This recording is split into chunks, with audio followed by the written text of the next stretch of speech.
Hi, Ian Roberts, Mastering Composition and the Laboratory of Art Painting Process. I was teaching a pilot course last fall and it did a slideshow of some good examples of composition, and one of the participants said, "Hey Ian, most of the course participants are women and all of those paintings were by men." So, okay, point worth taking. Till 1985, Jensen's History of Art had no women, not one. It's better now, sort of. But in general, it's completely true. 70 to 80% of my students are women, 70 to 80% of the viewers here are women. And I wish I had a trove of representational images by women to illustrate great composition. But more on that another time, because I think it's worth delving into. But today I want to talk about a woman artist, a fascinating, visionary artist. I saw her exhibition last fall and it knocked me out. It's the best exhibition I've seen forever. Hilma Klint at the Guggenheim in New York. New York Times called it jaw-dropping, Washington Post mind-altering, The Economist a revelation. Now these are powerful statements from art critics.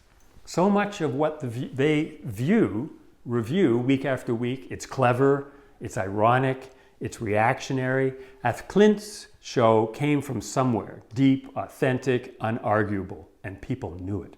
It was the most visited show in the Guggenheim's 60-year history, and I was riveted.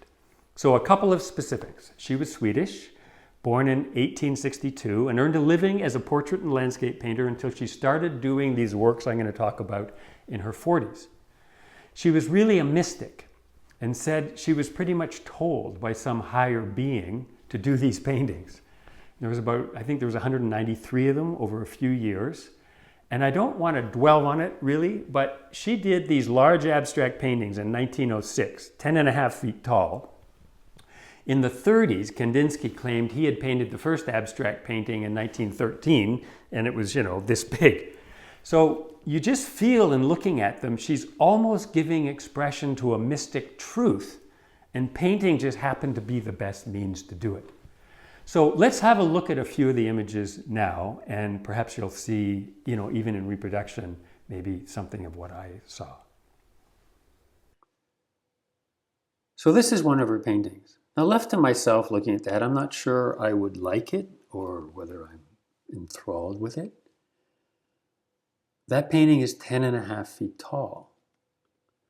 That gives you a sense of the scale of the work. She did all these paintings, 10 large paintings, in a matter of months. She said it was almost like doing dictation, I said. She just knew exactly what to do. That's a picture my wife took of me at that painting. I couldn't leave. I was mesmerized by that thing. That's another one in the large series. Then she had a series of notebooks. And if you look at the notebooks, they're almost like, something between art and science, diagrams, she had 150 of these notebooks, sort of trying to figure out her spiritual vision and spiritual vocabulary. These are a series, I don't know what they are. I mean, are they something about our spine and chakras or life or the tree of life? I think they're called, in fact, the tree of life. That gives you a sense of the scale of these. They're much smaller, intricate. There's another one. I mean, they're not random. I mean, specifically, she's got some kind of vocabulary of stuff going on here she's trying to understand. And this was a whole series. These were small. These were maybe 8 by 12. There was a lot of them on the wall. And they all had the same basic thing of these two big lines, the circle, the triangle, the square, like that. You'll just see that she just used variations of that over and over in all these images. They were really interesting. And then there was paintings like this, which were about 4 feet by 4 feet, and mystic is the only way to describe them. You're like, wow, what is this? And that's sort of what you'd see in the museum. People just lost in an image. And what's that? It's almost like a diagram of the life of a spirit or something. I mean, it's astonishingly clear and, I mean, I'm not sure of what, but just, wow, it's graphic and beautiful. Anyway, she definitely created a blockbuster show. So why and how is it possible for her work to have had such an effect on so many people? And she knew it was potent stuff. She didn't show her work very often in her lifetime, just to acquaintances, and she didn't want it shown until 20 years after she died. That was 1944. It wasn't until the 80s that her work started to get shown internationally. And as it happened, I saw her paintings in the 80s, although I don't remember it was her, in an exhibition I saw in Chicago called The Spiritual in Art. She called her series of paintings, Paintings for the Temple. And she envisioned a building, a temple, to house them.